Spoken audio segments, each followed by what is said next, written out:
Well, Yeah. so by this point, let's say by the time that you kind of had your time with Volare, where would what did the where did this put you relative to where you started, or where relative to where you wanted to go in terms of, say, going back and playing with these guys, Tyson and Brandon, the guys you originally were starting off with? What How far did you advance your skills through Volare?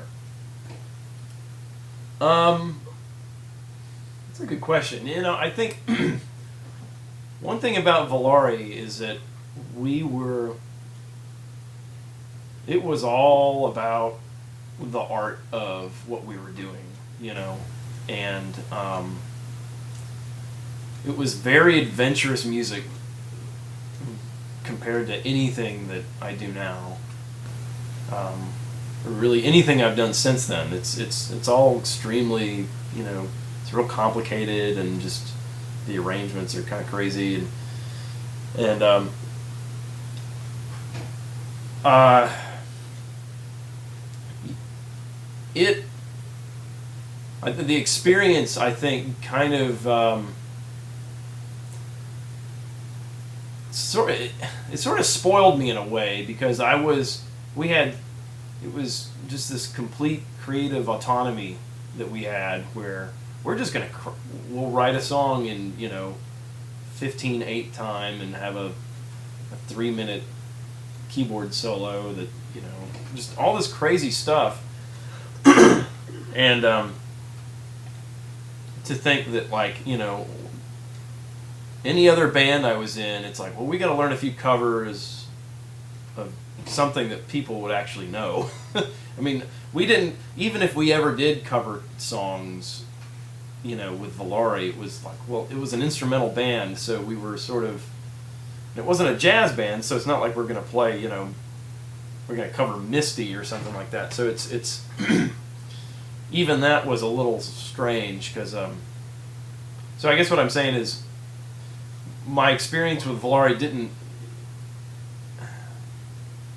in a lot of ways, it didn't really prepare me for doing other, like, practical things with any other music group. You know, Yeah.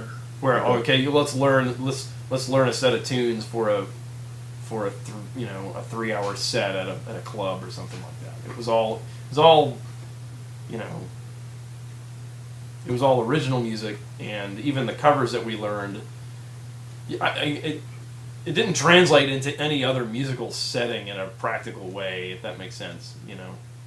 It's like, So I guess I'm not going to come out of this band and I'm going to go play with the local cover band and really know what I'm doing necessarily. I mean, I played in cover bands even at that time, but it's not like, oh, well, hey, well, let's borrow some of that Volaré material for this gig or something, like, you know what I mean? It was all very, I don't know. Does that make sense? It was sort of insulated in a way. So I mean, I understand in terms of you're not walking away with repertoire you can use, but I would think in terms of your capacity of what you can play, your proficiency, or your ability to learn, challenging material. I mean, certainly if you're playing material that's in crazy time signatures, for you to have to, okay, well, can you learn these songs that are popular songs?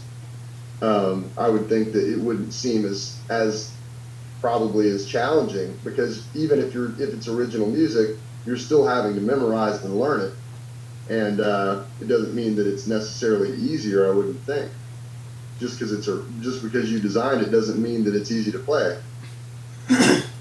well, that's a good point. I guess the reason I say that, though, well, it's a mixed bag. I mean, to And to play with other people, I would think, would be, as opposed to sitting around in your house playing your own stuff and just learning to be a keyboard player. You're now having to learn to be in a band. oh, right. Well, here's what I'll say about that is at least for us. I mean, we were like, it wasn't like we were Steely Dan or something, where we were like just trying to be really good at what we did. We weren't. None of us were virtuosos to begin with, and I don't know that it was our intended goal to be that. I mean, I know I really was. I was interested in being able to play all the crazy fast Rick Wakeman type stuff. I wanted to do that, and but the compositions. I think the compositions we came up with, I think they certainly called for a certain degree of virtuosity. I'm not saying that they were easy to play or anything. But kind of getting to your topic of memorization, that was the real hang up with that stuff, because there were just so many little parts that came one after another. And unlike most, popular music, it's not like, all right, here's an intro, here's a verse, here's a chorus, here's a verse, here's a chorus, here's a bridge, verse, chorus, out. It was all almost, I don't know, I'd almost say a little bit like classical music, in the sense that you had almost like movements.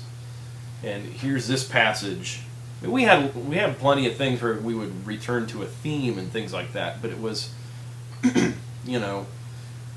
all very strange chord sequences and strange.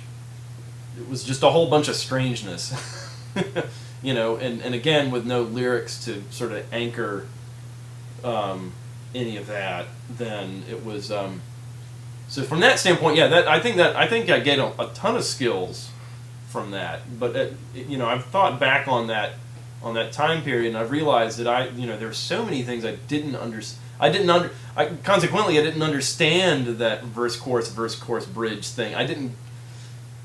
I was so immersed in songs that were 20 minutes long and stuff like that, where that verse chorus, where those types of song structures, they weren't as prominent.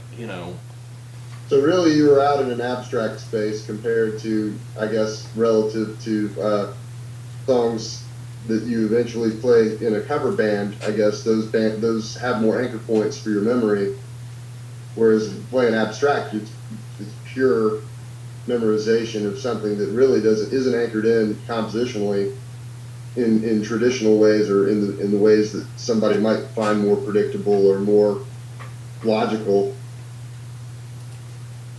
In a lot of ways, yeah. I mean, I won't say that it was like just the craziest music ever, and it was just, but it was different than like I said, it wasn't like your typical pop song where, in 3 minutes, it's all like a 3 or 4 minute song, and so